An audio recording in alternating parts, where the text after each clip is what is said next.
में एक हैरान कर देने वाली खबर सामने आई है, जहां जिला कारागार में स्वास्थ्य जांच में 5 कैदियों के एचआईवी से संक्रमित पाए जाने से हड़कंप मच गया।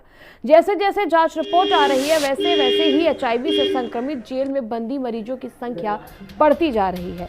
इसके साथ ही जेल में एचआईवी संक्रमित कैदियों की कुल संख्या अभी 11 हो गई है। मऊ जिले के मुख्य चिकित्सा अधिकारी डॉक्टर राहुल सिंह ने बताया कि जेल के एचआईवी पॉजिटिव 11 बंदियों का कार्ड बना है, जिनका इलाज चल रहा है। उन्हें नियमित रूप से दवाइयां दी जा रही हैं। बंदियों में 7 बलिया के हैं तथा 4 मऊ से हैं, जिन्हें एचआईवी पॉजिटिव जांच में पाया गया है। वहीं कुछ कैदियों में ड्रग्स लेने की आदत है, जिससे एक ही सुई के बार-बार इस्तेमाल से संक्रमण हुआ है। जेल प्रशासन ने कैदियों के बीच जागरूकता बढ़ाने और संक्रमण से बचाव करने को लेकर के जागरूकता फैलाई है। देखिए, एड्स एक बीमारी है और ये एक तरह से जैसे शुगर डायबिटीज़ होती है वैसे ये भी है। ऑटो इम्यून डेफिशिएंसी सिंड्रोम कहते हैं और ह्यूमन इम्यूनो डेफिशिएंसी वायरस इसका कारण होता है। इसमें शरीर में जो प्रतिरोधक क्षमता होती है वो धीरे धीरे कम होती है और इसका पहला लक्षण आता है कि आदमी को क्रोनिक डायरिया हो जाता है और उसके बाद उसका वजन क्रमशः घटेगा और टीबी का रोगी हो जाएगा या अन्य किसी बीमारी से ग्रसित होगा और अन्य किसी बीमारी से ही उसकी मृत्यु होती है। अब इसकी बहुत अच्छी दवाएं आ गई हैं। हमारे पास जो सेंटर्स हैं उसमें सभी दवाएं मुफ्त हैं, सभी के कार्ड्स बनते हैं, सभी दवाएं निःशुल्क मिलती हैं और इन 11 मरीजों का इलाज कार्ड बना के नियमित रूप से चल रहा है। हर महीने हम लोग एचआईवी की स्क्रीनिंग करते हैं। अगर कुछ रोगी और भी आते हैं तो उनकी वो दवा दी जाएगी। और सहयोगी उमाकांत अधिक जानकारी के लिए मेरे साथ जुड़ चुके हैं। उमाकांत, ये जो कैदियों को एचआईवी पॉजिटिव पाया गया है, क्या कुछ ये पूरा मामला है और किस प्रकार से अब इनके इलाज की प्रक्रिया जो है वो आगे चलेगी? आपको बता दूं कि जिस तरह से मऊ जिले में 13 कैदियों के एचआईवी पॉजिटिव पाए जाने से यहाँ पे हड़कंप मच गया।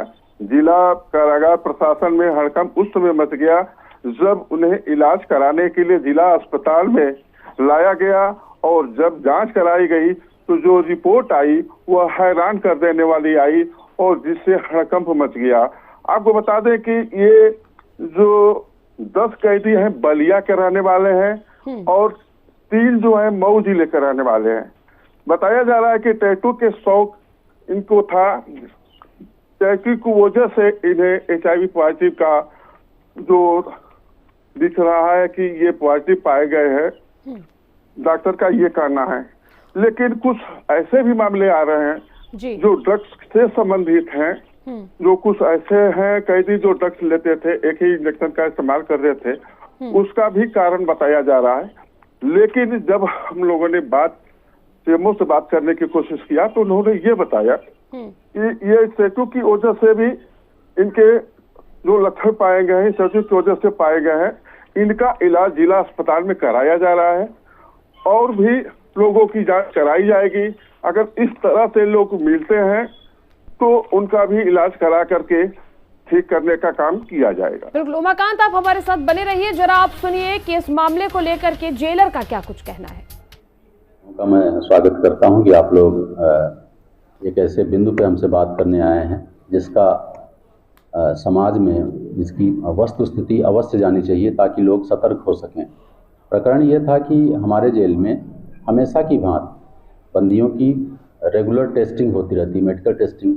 उसके अंतर्गत कुछ बंदी पॉजिटिव मिले और पहले भी बराबर मिलते रहे। ये कोई नई बात नहीं है जेल के लिए।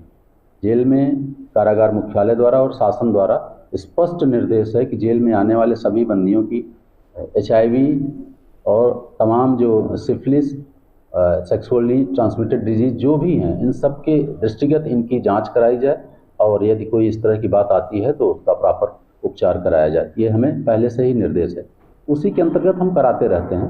हमारे लिए ये कोई एक नया इस बार का ऐसा नहीं है कि ये नया तरह से कहा गया और ये जो है ये पॉजिटिव बंदी मिल गई। उसी कोर्स में कभी 10 होते हैं, कभी 11 होते हैं, कभी 12 होते हैं। वर्तमान में 13 बंदी ऐसे हैं जिनमें एचआईवी पॉजिटिव पाया गया है, जिसमें से 10 बलिया के बंदी हैं और 3 मऊ के बंदी हैं। एक विशेष बात हम लोगों ने काउंसलिंग में ये पाया कि जो 10 बलिया के बंदी हैं उसमें आधे से अधिक बंदी ऐसे हैं जो अभी हाल में संपन्न हुए ददरी मेले में टैटू गुदवाए थे।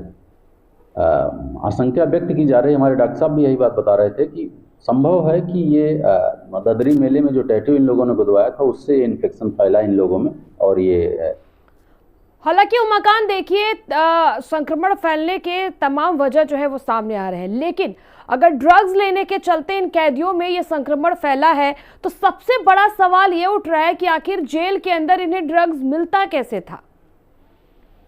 अब आपको बता दूं कि जिस तरह से ये कैदी आए थे बलिया और मऊ, तो जो बलिया के कैदी थे वो कहीं ना कहीं उसके शिकार थे और किसी न किसी अपराध की वजह से वो जिला कारागार में पहुंचे और कहीं ना कहीं प्रशासन के भी ऊपर सवालिया चिन्ह उठाए जा रहे हैं कि उसके अंदर अगर पहुंचे तो उनकी संख्या किस तरह से इतना बढ़ गई।